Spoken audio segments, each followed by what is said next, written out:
Merci de rester avec nous. Kinshasa abrite dès aujourd'hui le Challenge Trophy, un championnat de handball de l'Afrique centrale auquel prendront part 7 pays de la zone 4 en version masculine et féminine.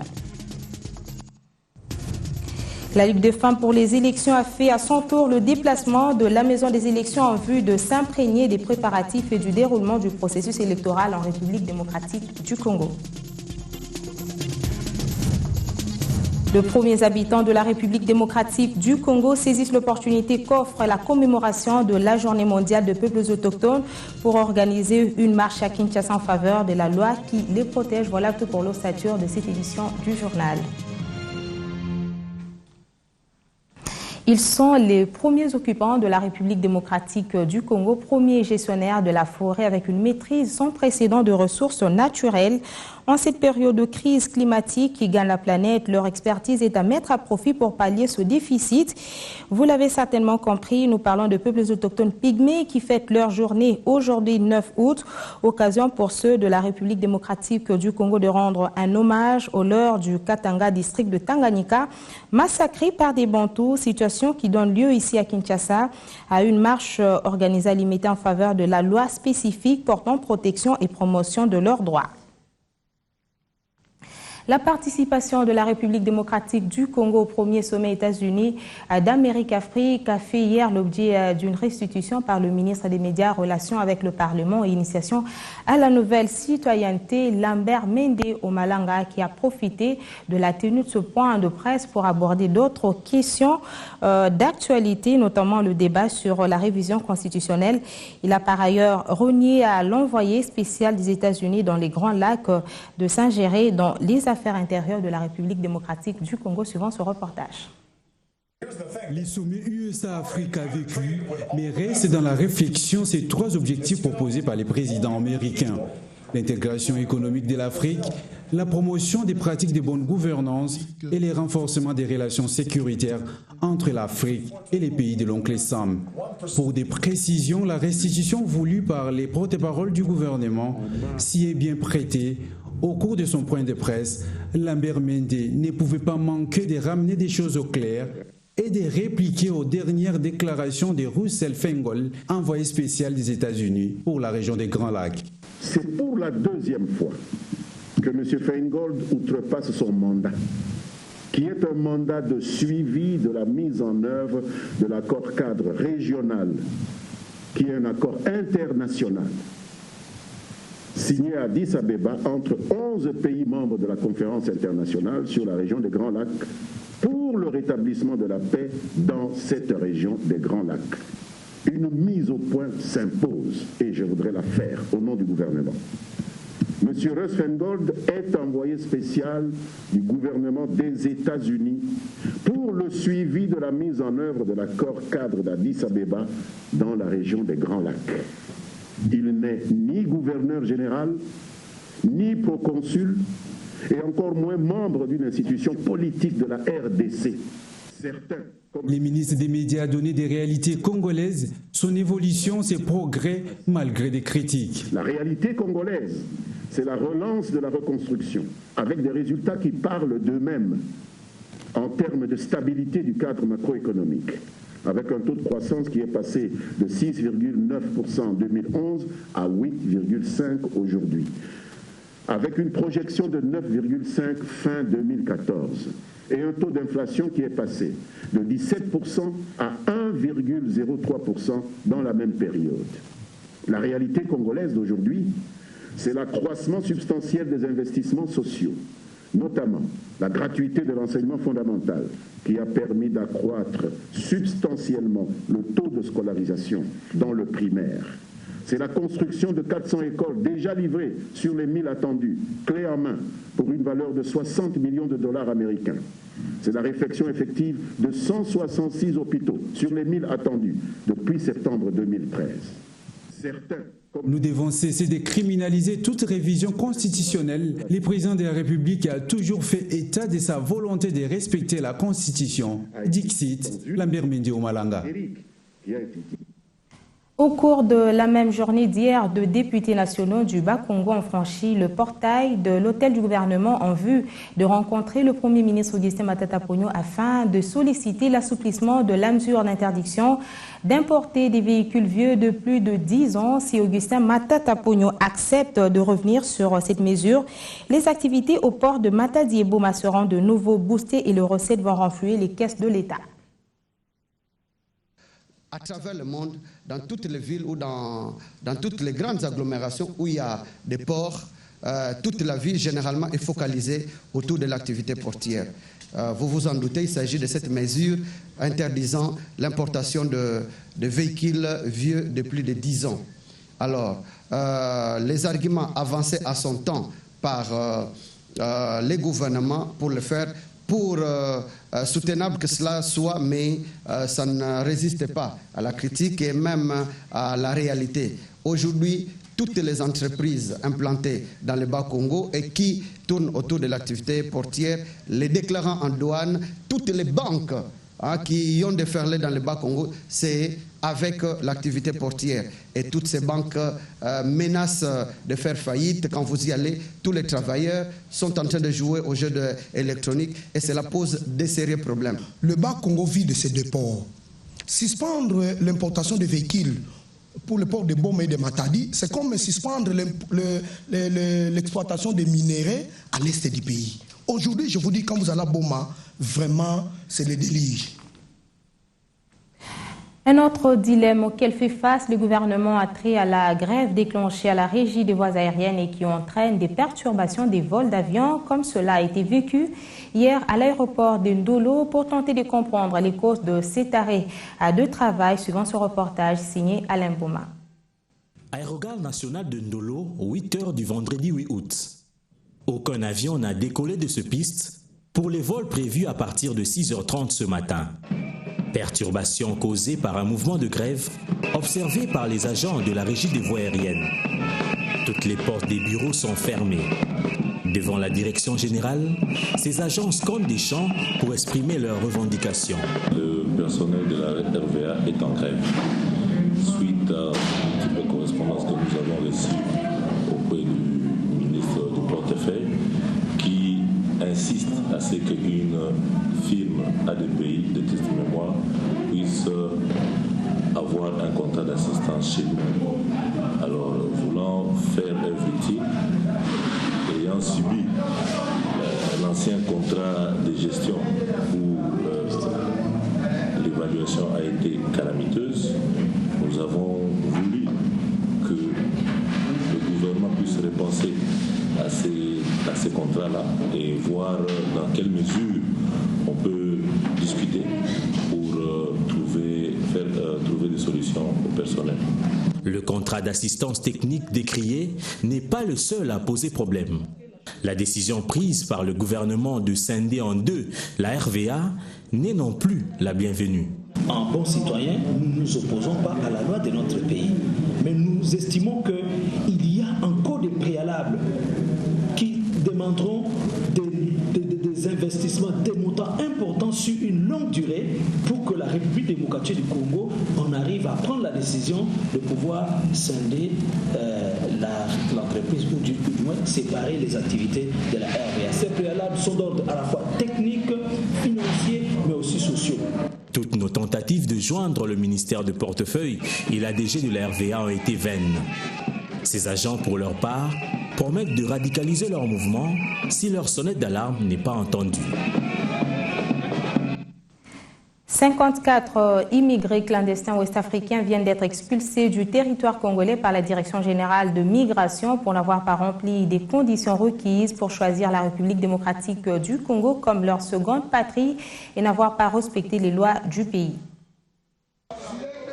Ils étaient venus de Burkina Burkina Faso, de Guinée-Conakry, du Mali, de Sierra Leone et de Côte d'Ivoire, espérant trouver mieux en République démocratique du Congo. Malheureusement pour eux, ils n'ont pas respecté les lois du pays et sont entrés clandestinement sur le sol congolais. Fidèle à ses habitudes, la Direction générale des migrations a encore une fois de plus respecté la législation internationale en matière de refoulement. C'est dans des conditions honorables, vêtues par le service de migration, que ces clandestins, qui d'ailleurs n'ont pas taré d'éloges à l'endroit du directeur général de la DGM, quittent le pays. Je suis rentré vers Mwanda, on m'a attrapé là-bas. Mes documents, je les laissé avec le coxer.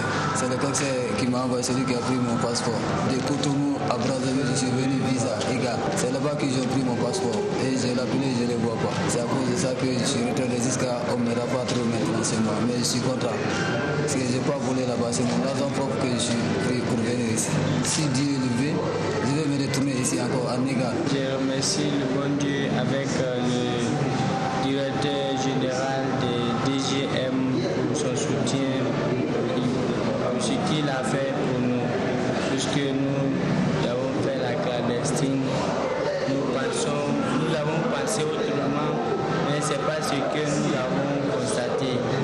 Nous remercions beaucoup. Nous allons rentrer en paix dans notre pays et puis au Congo, Kinshasa.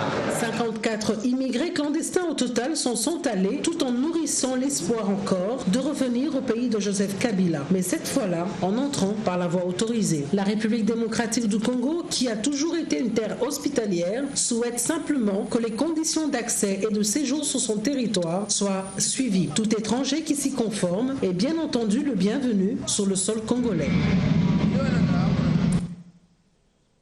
Depuis 13 ans, plusieurs projets et programmes du gouvernement sont financés par le Bureau central de coordination qui célèbre actuellement cet anniversaire. Cette structure du ministère des Finances possède à son actif maintes réalisations. Explication avec Patricia Pansou. Le Bureau central de coordination fête ses 13 ans d'existence. 13 ans durant lesquels cette agence d'exécution a prouvé ses capacités à gérer les projets et programmes gouvernementaux sur financement propre ou de bailleurs de fonds. Mise en place en 2001 dans un contexte de crise entre la RDC et ses bailleurs de fonds afin de contribuer au processus de reconstruction et de développement du pays, le BCECO a encore sa place en RDC.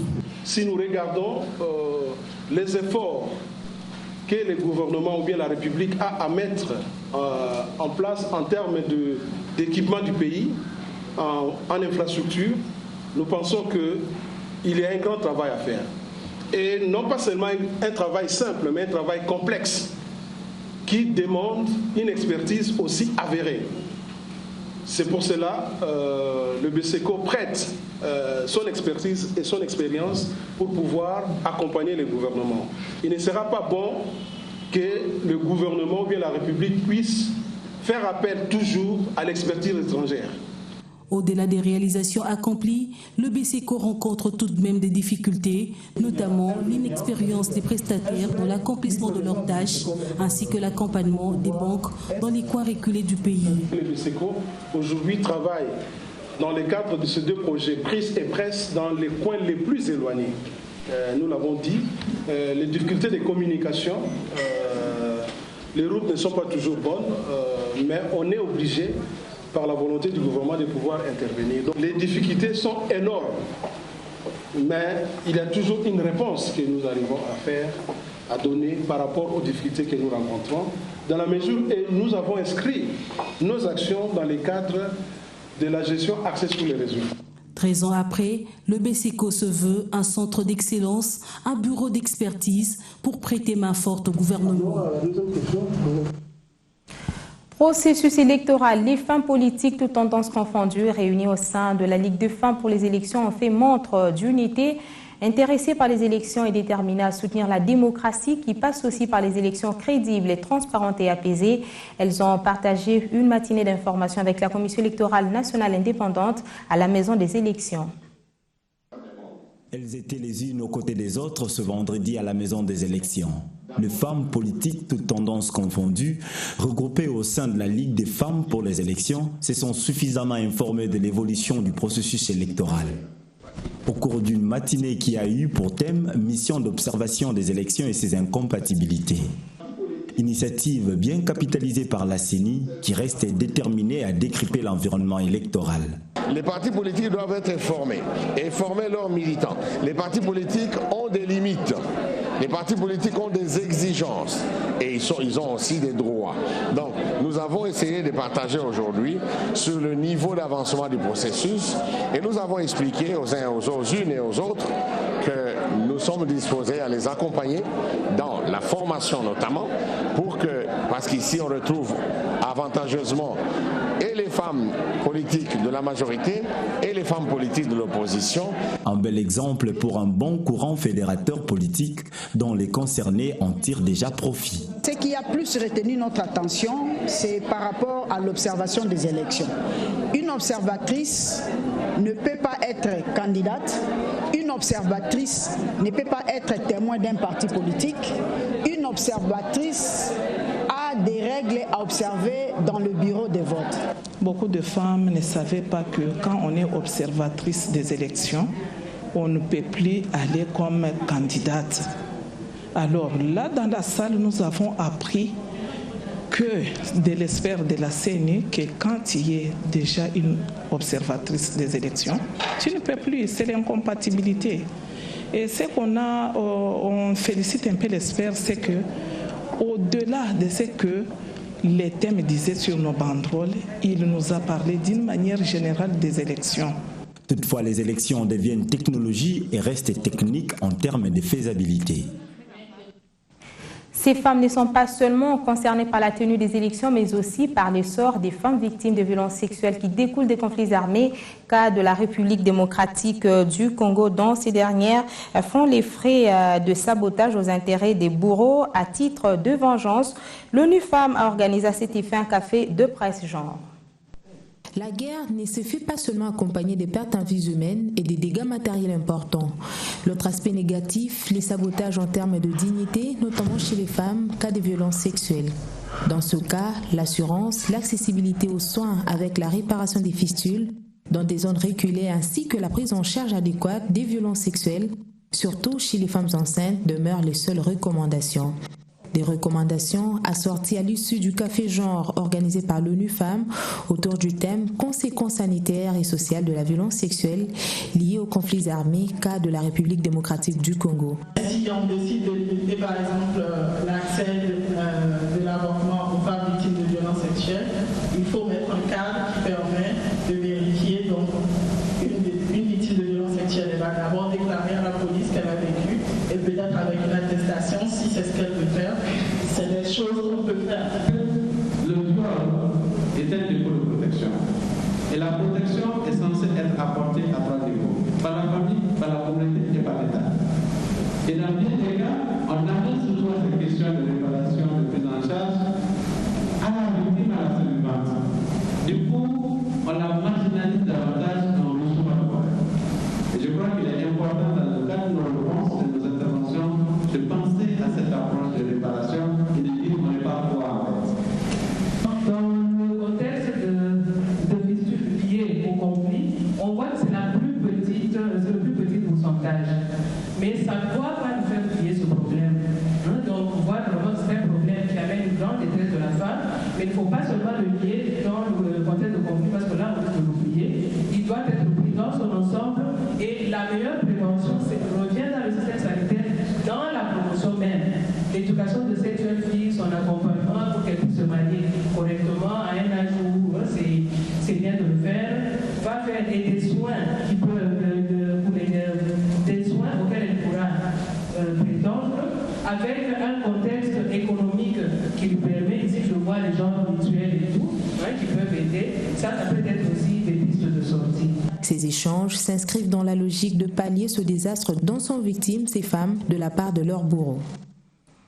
Le marché de l'emploi vient de s'enrichir des 462 médecins qui ont prêté leur serment hier devant le Conseil national de l'ordre de médecins inscrits au tableau de l'ordre à la loi et au respect de la vie humaine. En d'autres termes, ces jeunes médecins vont s'en tenir à l'éthique et à la déontologie de la profession telle que régie en République démocratique du Congo. Des anciens étudiants en médecine parachèvent leurs études d'une part et de l'autre. 7 millions d'enfants congolais âgés de 5 à 17 ans connaissent la perdition scolaire. Un drame qui a poussé le Fonds des Nations Unies pour l'enfance à lancer un cri d'alarme en faveur des inscriptions massives dans des écoles. À quelques mois de l'échéance des EMD, volet éducation, le compte est encore loin pour la République démocratique du Congo. Environ 7,4 millions d'enfants et adolescents âgés de 0 à 17 ans sont encore en dehors de l'école. Et pour pallier ce déficit, le Fonds des Nations Unies pour l'enfance, UNICEF, lance la campagne d'inscription des enfants à l'école. Objectif, inciter les parents à privilégier l'instruction de leurs enfants. Nous avons tenu cette opportunité pour vous informer comme professionnels des médias que la campagne va être lancée pour que vous prépariez déjà et que vous commenciez à préparer les parents à inscrire déjà leurs enfants à l'école. Et quand la campagne sera lancée officiellement, ce sera encore un message fort aux parents et à toute la communauté nationale pour pouvoir aller de l'avant dans l'inscription et le maintien des enfants à l'école. Un grand retard est certes à rattraper, mais les statistiques de ces dernières années révèlent que la République démocratique du Congo marque une croissance positive. La proportion des enfants en dehors de l'école connaît une baisse régulière. Depuis 2007, elle est passée de 38,5% à 28,9% en 2012. Pour diverses raisons qui abandonnent l'école primaire, cela occasionne entre 15 et 12% de pertes des ressources publiques et privées. Donc on n'a pas intérêt à ce que les enfants abandonnent l'école parce qu'à ce moment-là, ce sont des ressources qui sont perdues. C'est l'État qui perd l'argent, ce sont les privés qui perdent l'argent, les parents qui perdent leur argent. Dans cette tranche-là, il y a 7... Si la République démocratique du Congo veut atteindre les objectifs du millénaire pour le développement, même après la date butoir, il faut combattre les multiples facteurs de déperdition scolaire. Ce sont, entre autres, le coût de la scolarisation, la distance entre l'école et la résidence, la pauvreté des parents ou encore le niveau d'instruction des chefs des ménages. Des vacances aisées pour certains jeunes se passent par des heures d'amusement, de jeu et de détente. Par contre, pour d'autres jeunes adolescents, à l'exemple de ceux que vous allez suivre, ils ont consacré 2 semaines de leur période de trêve scolaire à la prière et à l'éducation chrétienne au camp biblique Ado 2014, organisé par l'église La Borne. Ces jeunes adolescents assis à même le sol sont des vacanciers et vacancières qui ont consacré 2 semaines de leur temps de trêve scolaire à la prière et aux enseignements bibliques organisés au complexe scolaire La Borne. Activité dénommée Camp biblique Ado 2014, dont les thèmes et le tabernacle avaient pour objectif d'apprendre à ces jeunes à connaître Dieu et à le placer au centre de tout dans leur vie. L'Église a la responsabilité d'organiser cette activité pour comment aider les enfants à grandir dans la connaissance de la Bible, dans la connaissance de Christ et leur donner de l'instruction dont ils ont besoin pour se prendre en charge et se défendre dans ce monde où il y a plusieurs combats. Des enseignements certes, mais aussi des moments de partage et des communions fraternelles qui ont permis à ces adolescents de cerner l'importance de Dieu, des Saintes Écritures, à cette période que d'aucuns qualifient de temps de la fin. Je suis venue au camp biblique pour prier, pour rencontrer le Seigneur et puis j'aime le camp biblique, vraiment l'organisation de La Borne 10 sur 10. Je suis venue pour prier, chercher Dieu, écouter sa parole. C'est vraiment bien ici, on apprend beaucoup de choses. Il ne faut pas juste dire je n'aime pas le camp parce qu'on ne joue pas trop, on ne s'amuse pas trop, mais quand on est dans la présence de Dieu, c'est aussi mieux. L'église La Borne, initiateur de ces camps bibliques, dévolu par sa vocation d'évangéliser le peuple de Dieu, ne compte pas s'arrêter là. D'autres camps bibliques seront organisés aux jours à venir.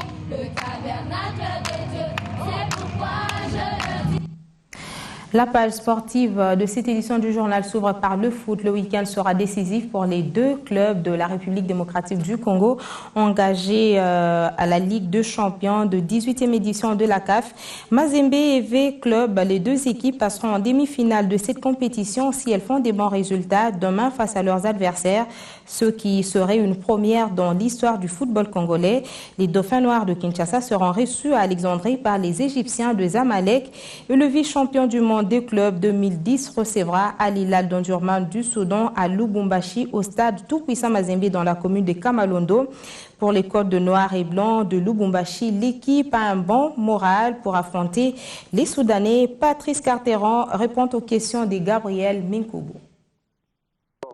On a très bien travaillé cette semaine. On a fait 2 matchs amicaux contre le champion de Zambie mardi.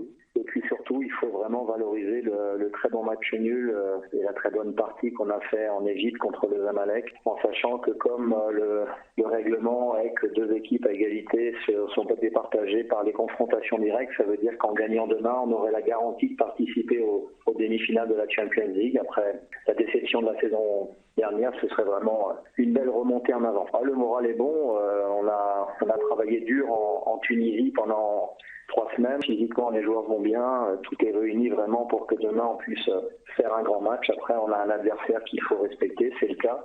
On a beaucoup travaillé en vidéo sur l'analyse de cet adversaire, une équipe difficile à manœuvrer. J'ai eu la chance en plus de voir le match de Vita face à cette équipe soudanaise, ça n'a pas été facile. On va travailler encore dans les heures qui viennent pour vraiment arriver demain à faire un grand match et à offrir à notre public une qualification. Qu'on est prêt, qu'on a tous à cœur de se qualifier pour les demi-finales. Après, si par bonheur on est accompagné, je l'espère également par Vita, ce serait formidable que les 2 clubs congolais se retrouvent en finale. Ce serait inédit, je pense que ce n'est jamais arrivé, à part peut-être 2 équipes égyptiennes. Mais ce serait quelque chose de formidable. En tout cas, c'est tout le mal que je nous souhaite à Vita comme à Mazembe. J'envisage et je prépare l'équipe pour qu'elle gagne demain. Donc, c'est plus avant le match qu'il faut anticiper la défaite, en tenant compte de la qualité de l'adversaire, en tenant compte de notre propre motivation et du coup en adaptant un travail dans la semaine qu'on a travaillé d'arrache-pied, très dur, qu'on respecte l'adversaire, mais qu'on a les qualités pour aller chercher une victoire demain. Parlons handball avec Challenge Trophy 2014. Kinshasa sera la capitale de l'Afrique centrale durant une semaine du 9 au 16 août en cours. Le Challenge Trophy verra la participation des 7 pays en 2 versions masculines et féminines. La République démocratique du Congo et le Congo-Brazzaville sont exemptés en version féminine pour avoir déjà remporté ce trophée dans le passé. Mode vestimentaire, l'entreprise textile Vlisco a tenu hier un point de presse dans sa boutique principale située derrière l'hôtel de ville de Kinshasa au sujet de la robe Made in Kinshasa que la 2e dame de l'Amérique a mis lors du sommet États-Unis d'Amérique-Afrique confectionné par l'une de ses stylistes et acheté ici même à Kinshasa dans l'une de ses boutiques. Depuis quelques jours, Vlisco Congo fait la une des journaux et des médias sociaux suite à la robe Made in Kinshasa que Madame Jill Biden, la 2e dame des États-Unis, a portée le 6 août dernier lors du sommet USA-Afrique. Monique Gisquès, directeur gérant de Vlisco Congo, remonte le fait. C'est lors de la visite du Dr Jill Biden le mois dernier. Elle est en visite officielle en Afrique. Elle est passée par la République démocratique du Congo et s'est arrêtée à Kinshasa. Et il nous avait été demandé de faire une présentation ensemble avec d'autres femmes entrepreneurs pour qu'elles voient, qu'elles sachent ce que d'autres femmes, les femmes africaines, en quoi elles sont impliquées dans l'entrepreneuriat féminin. Elle n'avait jamais entendu parler de Vlisco. Donc là, c'était une opportunité de faire connaître le groupe, de faire connaître notre entreprise, de parler de nos usines, les usines que nous avons en Hollande, celles que nous avons en Afrique, et également de montrer la beauté de nos produits. Et lorsqu'elle a vu les produits, la beauté de nos produits et les catalogues que nous avions, elle m'a demandé de visiter la boutique. Comment l'épouse du vice-président américain a-t-elle fait son choix? La marque et les différents produits. Et c'est comme ça que nous l'avons présenté dans toute la gamme de produits Vlisco, partant du Super Wax jusqu'au Java, en passant par les éditions du Luxe et le reste. Et finalement, son choix s'est porté sur une édition de luxe. La styliste qui a eu l'honneur de confectionner cette fameuse robe raconte l'expérience. J'ai pris ces mesures ici dans la boutique et finalement je suis partie réaliser la tenue. Et on a travaillé nuitamment. J'ai pris juste ces mesures. Madame me dira, il n'y a pas de sillage. Comme je suis dans le métier, ça fait 30 ans, j'ai pris les mesures et j'ai promis à madame qu'elle aura sa tenue et je ne vois pas qu'il y aura des retouches. Quel message cette robe en pagne de Madame Biden voulait-elle lancer? C'était un grand encouragement pour moi.